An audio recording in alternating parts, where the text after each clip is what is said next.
Assalamu alaikum wa rahmatullahi wa barakatuh. Welcome to this week's English khutbah, and the topic is Al-Umm, the mother, who is the teacher.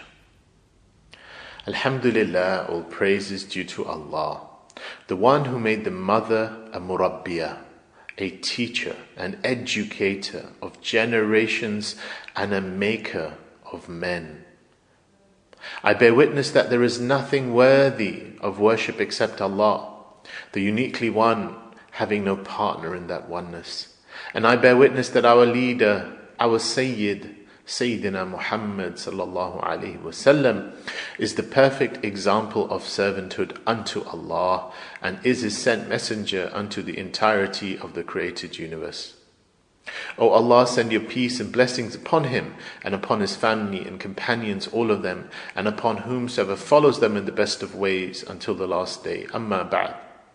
Allah subhanahu wa ta'ala says, وَاتَّقُوا اللَّهَ وَيُعَلِّمُكُمُ اللَّهُ وَاللَّهُ بِكُلِّ شَيْءٍ عَلِيمٌ. And fear Allah, and Allah will teach you. And Allah is knowing of all things. أَيُّهَا الْمُؤْمِنُونَ, O believers. It is narrated on the authority of Anas ibn Malik, may Allah subhanahu wa ta'ala be pleased with him, who said that my mother took me by the hand and she went with me to the Messenger of Allah sallallahu alaihi wasallam. She then said, O Messenger of Allah, this is my son. He is a young man who is katib, who can read and write. Brothers and sisters, this was the mother of Anas ibn Malik. Her name was Sahla bint Milhan, may Allah be pleased with her. And she was a model example of a mother who sacrificed and gave of herself. What this meant is that she occupied her time and her effort and demonstrated that her primary focus was on raising her child, teaching him and taking care of him, and most importantly, instilling in him the love of faith of God and true knowledge for the sake of God from a young age.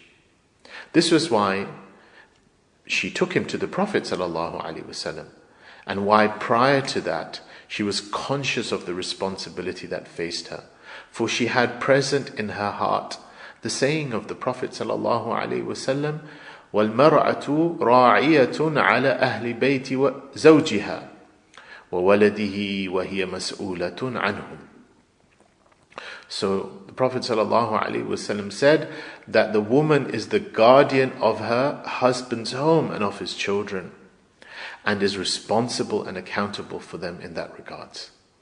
For this reason, she took her accountability seriously, and she invested her time and her effort in the education and the upbringing of Anas, making sure that he was occupied in that which benefited him and that he was far away from that which would cause him detriment.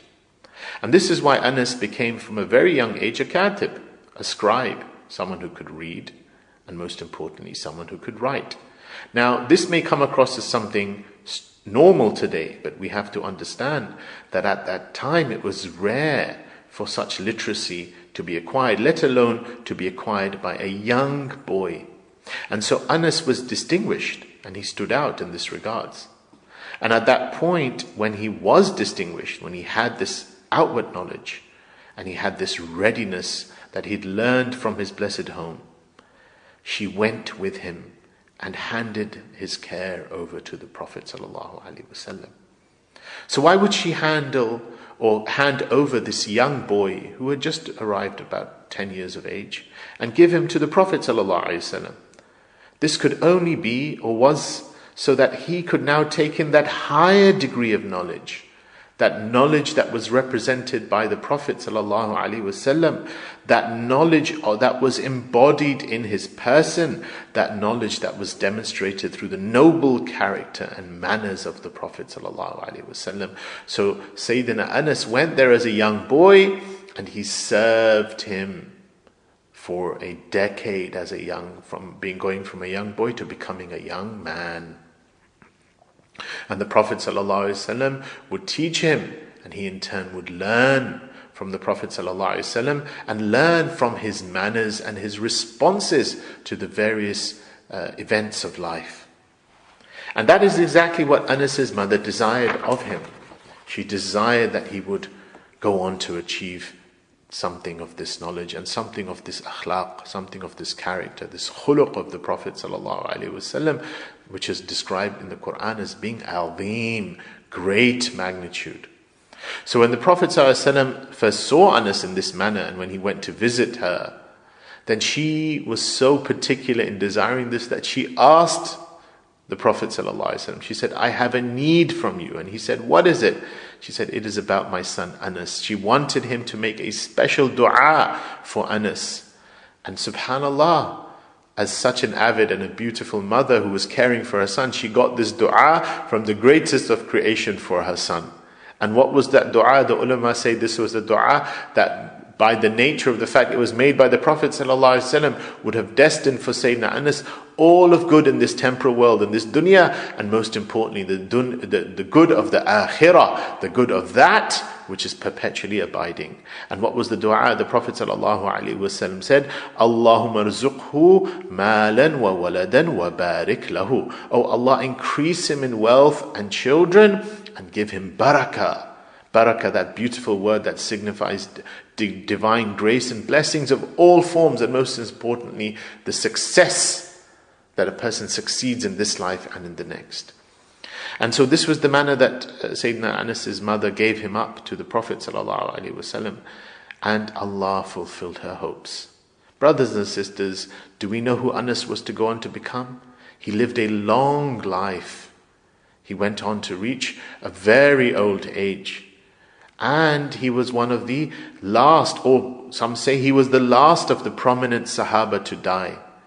And so in turn he became the eminent or distinguished teacher of the generation from the Sahaba that was entrusted with teaching the Tabi'een, the generation that came afterwards.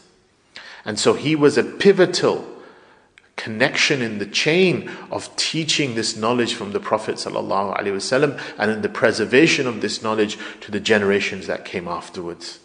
And if it wasn't for Sayyidina Anas, then much of the knowledge that we take from the Prophet ﷺ would not have been transmitted to us, because this transmission is through their hearts, the hearts of the likes of Sayyidina Anas.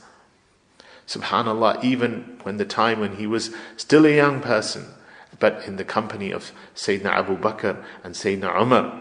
None other than Sayyidina Umar ibn al-Khattab radiallahu anhu is reported to have said about Sayyidina Anas to Sayyidina Abu Bakr as-Siddiq radiallahu anhuma jami', both him and Sayyidina, may Allah be pleased with both him and Sayyidina Umar. Look at these are the two greatest companions of the Prophet sallallahu alaihi wasallam. And Sayyidina Umar says to Sayyidina Abu Bakr, indeed Anas ibn Malik is an intelligent, judicious and learned scribe. So seek his aid.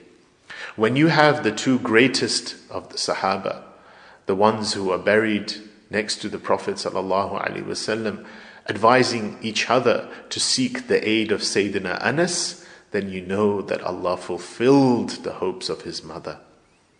So brothers and sisters, this khutbah goes back to those mothers who take seriously the amana, the responsibility of this upbringing of their children. For they know that in the raising of their children, they are raising generations, that they are the maintainers and the developers of this tradition through their tarbiyah and their hopes and their ambitions and their dua that they make to Allah subhanahu wa ta'ala. And we should also remember that the role of women are as equal partners in this society, that the women are found in every single major endeavor of this society. And this is their rightful role, and this is the role that especially when we see our mothers, we should be reminded of and honor. So may Allah subhanahu wa ta'ala confer His blessings upon those mothers and bless their efforts with success based on the success of their intentions, and may He grant an eternally mandated success, a tawfiq to their striving for His sake.